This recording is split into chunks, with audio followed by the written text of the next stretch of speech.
we are in Fort Lauderdale.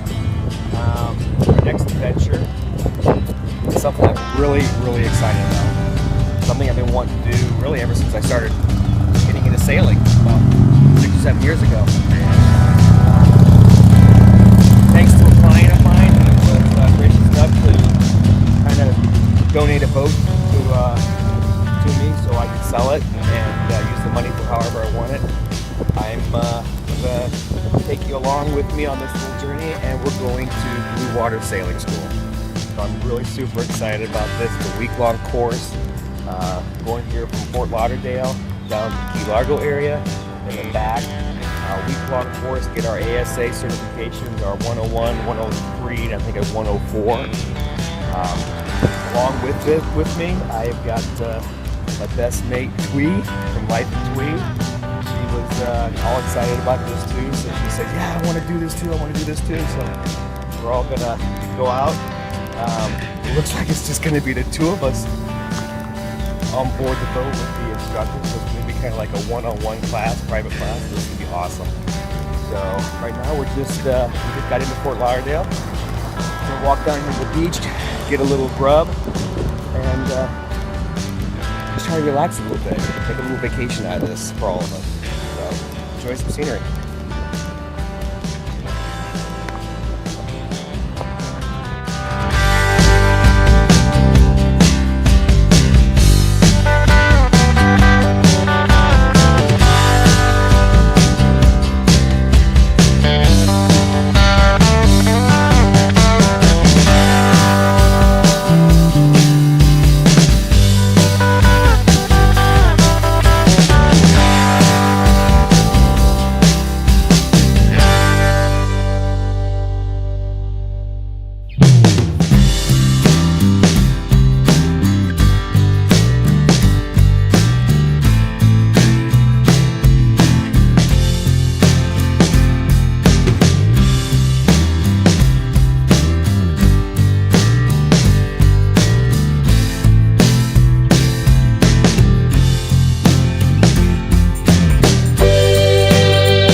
Wayne.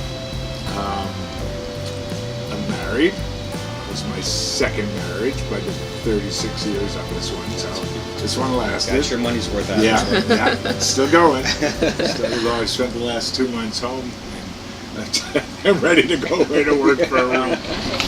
I'll tell you how the course works and what the plan is for the week. I can tell you a little about myself, and you can tell me about yourself, and we'll fill in all the blanks during the week, so we got plenty of time. We're on this 43-foot boat. This is a 43-foot Gibbsy. It's a division of, 2-4. That's exactly what I was thinking.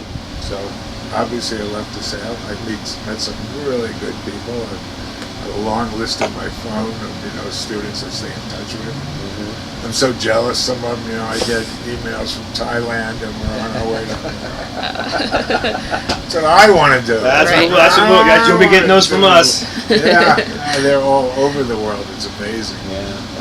So I love teaching people to sail and love hearing about where they go afterwards. Yeah.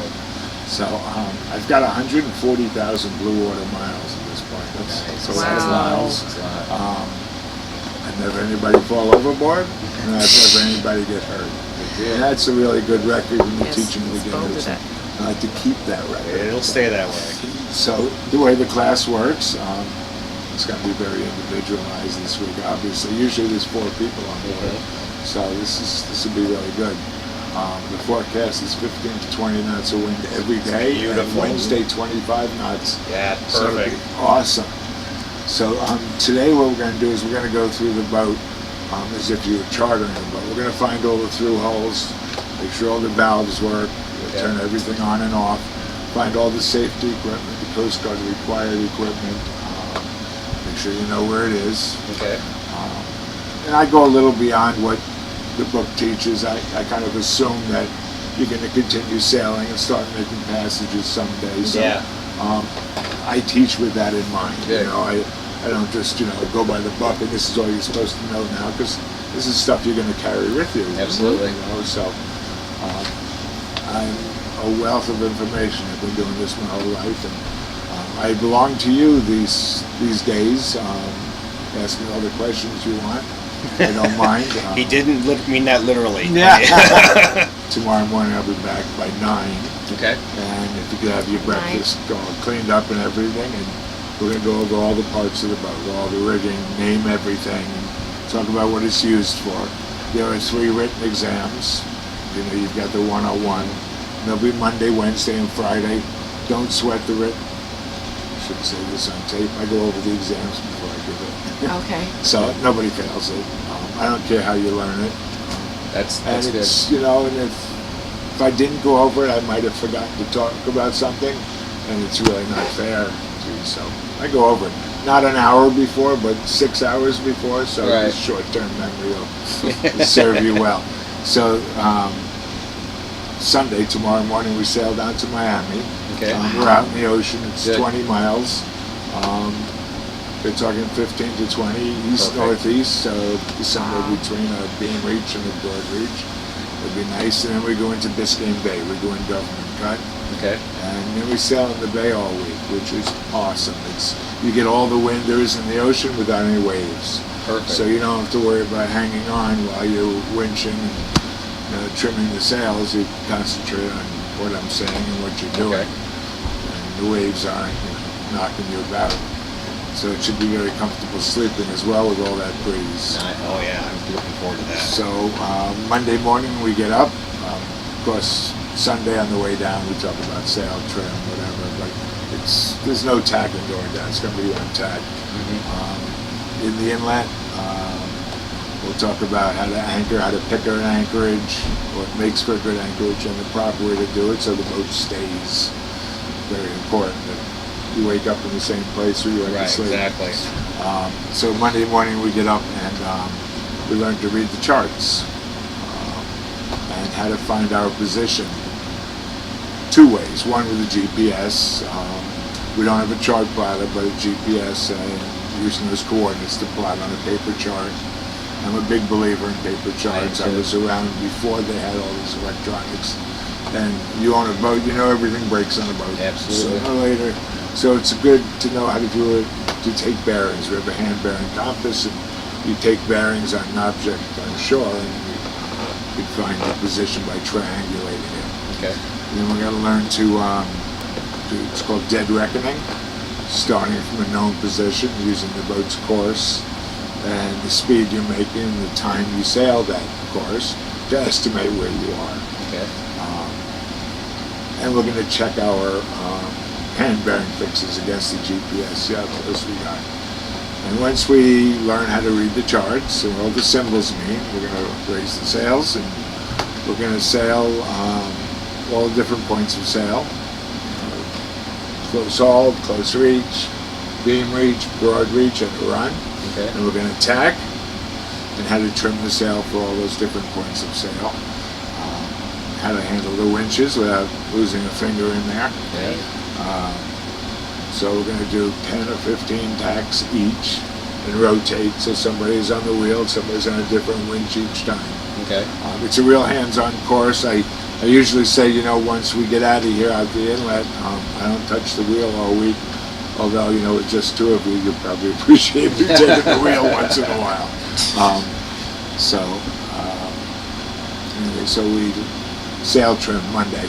I learned how to reef the sails, very important. Mm-hmm. How to heave too. That's a big one I want to learn. And how to get out of the heave. Yeah, The heave too. you're going to see how simple it is. The book makes everything sound complicated. Yeah. And once you start putting your hands on the lines and using them, you see it's really, it all makes perfect sense. Okay. It's really pure physics. So Monday we're going to a bunch of tacks, then a bunch of jibes, controlled jibes. and we're going to find somewhere to anchor that night. We don't touch land again except for docking practice till we're back here. Okay. So Tuesday, we're going to, anywhere the wind's blowing, we've got the whole bay, it's 20 miles long, up and down the bay, whatever.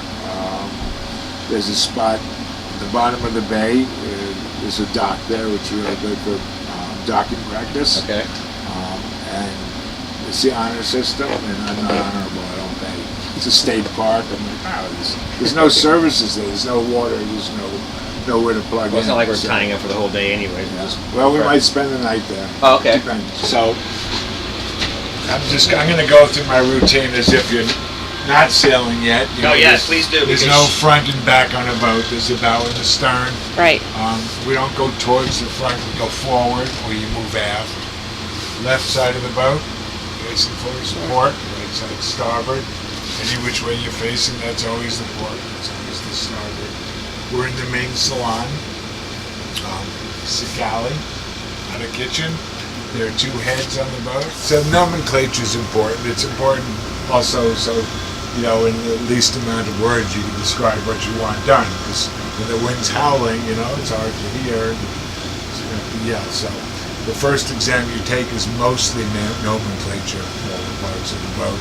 And it's a diagram of a boat, and the parts are listed, so you just match them. So it makes it pretty easy. Okay, so every time you don't say something right, I'll correct you. You know, I need to go downstairs. Well, you go down below, or you come topside. So, and you do all that through the companionway. So let's go forward. So, like I said, from here forward's yours. This is a V-berth. It's called a V-berth because it's V-shaped. It's also known as the forecastle, shortened from forecastle. It's when you're at anchor, a boat at anchor, laying an anchor points into the wind. Unless there's current acting on it, the boat's going to swing and always point into the wind. So you open these hatches, you got a great breeze blowing through here. When you start sailing passages through the night, this is the worst place to be because you're up in the air half the time, and it sounds like a washing machine in here. And, you know, on the rinse cycle, or the one that. So, the first passage I made, the captain goes, you know, take any cabin you want. I go, oh, look at that V-berth. I'll take that. He goes, you haven't been offshore much, have you? So I ended up back there. Yep. So anyway, the fans, you turn them on and off of the front of the fan. They're plastic, so they don't hurt you. Right. Fans, they cool people. They don't cool rooms. So when you leave the cabin, turn the fan off. Once we leave here, we're running on the ship's power, on the batteries. So we try not to waste any. Right. We've got good batteries, but you know, don't waste it. Reading lights. Cool. And an overhead light here. So when you get on a boat, you want to find where everything is. So let's open this up and see what we got under here. We got a bunch of tools. Cheesy first aid kit. If you can grab that black thing right there. Bosun's chair. Bosun's chair. So if for some reason we had to go up to the top of the mast, you got to tie a big bowl and a loop and a line and halyard and somebody winch you up, and it's uncomfortable, not very safe, easy to fall out of, and you're going to drop tools on who's ever below you. So a bosun's chair is a nice piece of equipment to have. It's virtually impossible to fall out of.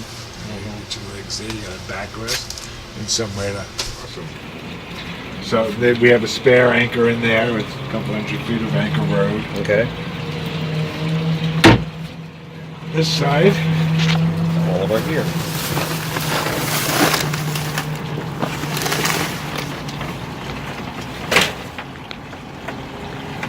Got a barbecue grill. Hangs off the Nice. stern pulpit. We got a hand bilge pump. Okay. In case we need it. Somebody left me a pair of glasses. No, looks like we left you a pair of glasses. Thanks. Nice. Those glasses. And this is very important. Emergency tiller. Rudder post, and the extension is the little round thing going up. This fits in the slot. you can steer the boat with it. Wow. Without it, you can't steer the boat. So it's a very important piece of equipment. So when charters came to charter, and if they didn't ask where the emergency tiller was, I thought, well, I haven't spent a lot of time on a boat. It's something you want to know where it is.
Hey everyone, here we are on our first full day here at Blue Water Sailing School.